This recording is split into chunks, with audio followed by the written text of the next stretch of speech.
علی گور بلوچ صاحب اتنا سناٹا کیوں ہے بھائی؟ آپ لوگ تو اب پریشان ہو جائیں کیونکہ اب ٹرمپ صاحب آ گئے ہیں تو پھر ظاہر فسطائیت ختم ہوگی۔ پاکستان میں جو ہیومن رائٹس کی وائلیشن ہو رہی ہے ویسے تو وہ تشویشناک ہے، لوگ اٹھائے جا رہے ہیں، وہ نہیں ہونے چاہیے، لیکن عمران خان صاحب کے حق میں یہ سارے کارڈز بالکل ٹھیک بیٹھ رہے ہیں، تو اپنا کوئی نجومی بدلیں آپ۔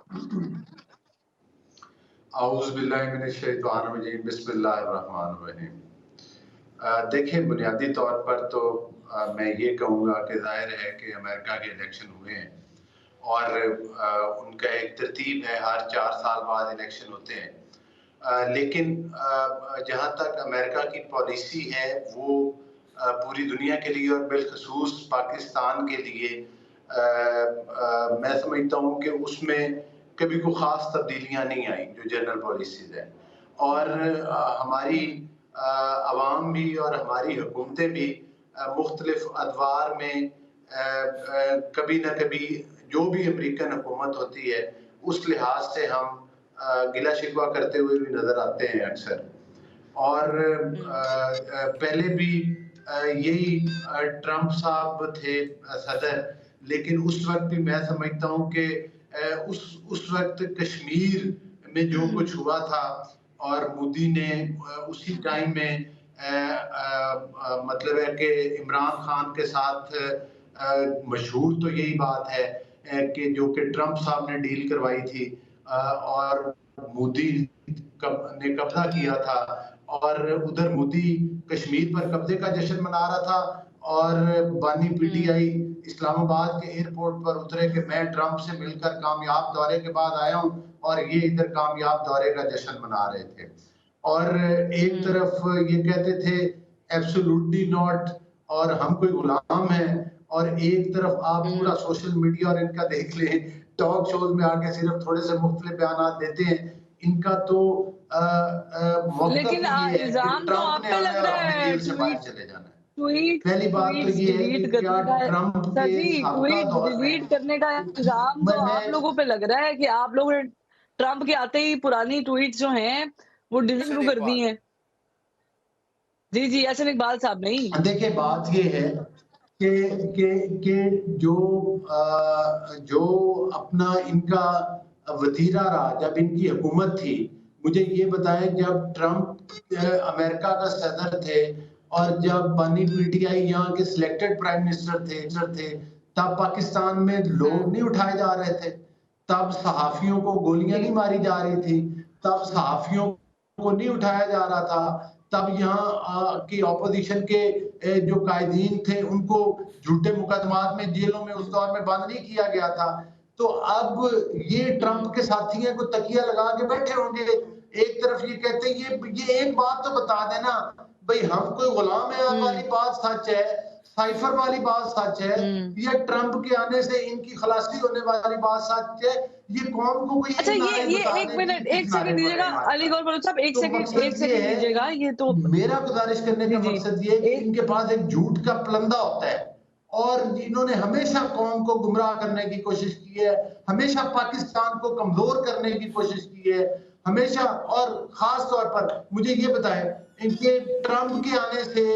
یا جو ٹھیک سابقہ حکومت تھی جو بائیڈن صاحب جس میں صدر تھے، کیا فلسطین کے لیے کو پالیسی ہاں بدل گئی، کیا کشمیر کے لیے بدل گئی، کیا افغانستان کے لیے کو بدل گئی، کیا مسلمانوں کے لیے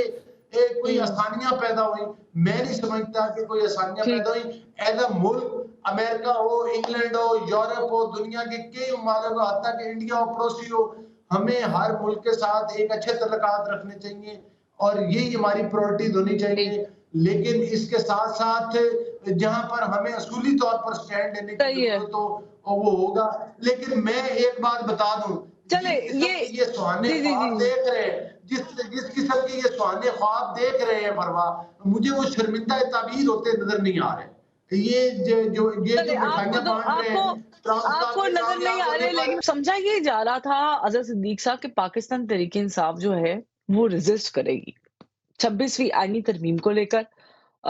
اس کے بعد جو ہم نے یہ مدت ملازمت میں توسیع دیکھی ہے، وہی توسیع تو نہیں کہیں گے لیکن بریکٹ بڑھا دیا ہے، 3 سے 5 کر دیا گیا، اس میں کوئی پاکستان تحریک انصاف کی قیادت کا ایک بہت ہی ہارش یا فرم سٹانس ہوگا ایز این اپوزیشن۔ दोनों मामलात में आप फेल हो गए, ठीक उसी तरह जिस तरह आप एहतजाज करने में, धरना देने में, भूख हड़ताल करने में, या फिर यहाँ तक कि आप लोगों तक अपनी आवाज़ पहुँचाने में भी जो है वो फेल हो गए। ये आपकी क़यादत कर क्या रही है? ये कोई गुड कॉप, बैड कॉप खेला जा रहा है? ये किया क्या जा रहा है? देखिए उम्र फरमा, ये देखिए एक पहली तो बात है कि हम कोई 85 के प्रोजेक्ट नहीं है जो एस्टेब्लिशमेंट के पाँव में अब यारी हुई, हर दफ़ा इन्हें मर्जी से एस्टेब्लिशमेंट निकालती है, लेके आ जाती है और ये मुसल्लत है हमारे ऊपर। 85 से लेकर आज तक इस मुल्क को दिया क्या इन्होंने? हम तो 3.5 साल का हमारे सामने अरसा है, उसमें 2 साल का अरसा तो हमारा कोरोना के अंदर गुजर गया, क्योंकि उसके बावजूद भी हमने डिलीवरेंस की। हमने, आप देखे से आपकी इकॉनमी को कहाँ से कहाँ ले गई, आपकी एक्सपोर्ट कहाँ पहुँच गई, लोकल इंडस्ट्री। ये मुझे कहने की ज़रूरत नहीं है इंटरनेशनल इंडिकेटर बता क्या रहे हैं, हो क्या रहा है। जहां तक दूसरी बात है ना कि जो पॉलिसी है, इमरान खान साहब आपको पता है इन्होंने तकरीबन कुछ 27-28 दिन तो मिलने ही नहीं दिया। उसके अलावा कितनी मुलाकातें, यानी मैंने मुलाकात करानी हो तो वो हाई कोर्ट से डायरेक्शन लेके मुलाकात होती है, वरना तो मुलाकात ही नहीं होती है। तो इमरान खान अगर ये डीलर अपना लीडर से खौफ ना होता, इन्हें लीडर से अगर खौफ ना होता तो इन्हें निकाले ना बाहर, वो खुद चलाएं, खुद देखें, ताकि ये मसले में ये प्रॉब्लम ये है कि डिवाइड एंड रूल का एक प्रिंसिपल रखना चाहते हैं। पॉलिसी वही है जो इमरान खान ने चलानी है, हम और यानी मेरा और या बाकी किसी का कोई ताल्लुक नहीं है। इमरान खान से शुरू होकर इमरान खान तक खत्म होती है, और वो ही has established himself to be a greatest leader of Muslim उम्मा और पूरी दुनिया का, कि उन्होंने तो सारे में कोई डील नहीं की, कोई डील नहीं ली। हाँ, लेकिन इस पे क्या एक बात स्टांस बताऊं, क्या है आप 26वीं लोगों का? आईनी तरमीम में ना कभी देखिए 26वीं तरमीम पे ना हम कोई इसका हिस्सा रहे हैं, ना हमारा कोई कंसर्न है। हम उसमें आईनी बेंच के हक में हम भी थे। हालांकि ये जो बातें बताती है ना बिसाके जमहूरियत, जो सारे पढ़ तो ले पहले, उसमें बिसाके जमहूरियत में जो आईनी कोर्ट था वो तो काम खत्म हो गया। आईनी बेंच के उस वक्त जब बैठकर जब 18वीं तरमीम आई थी,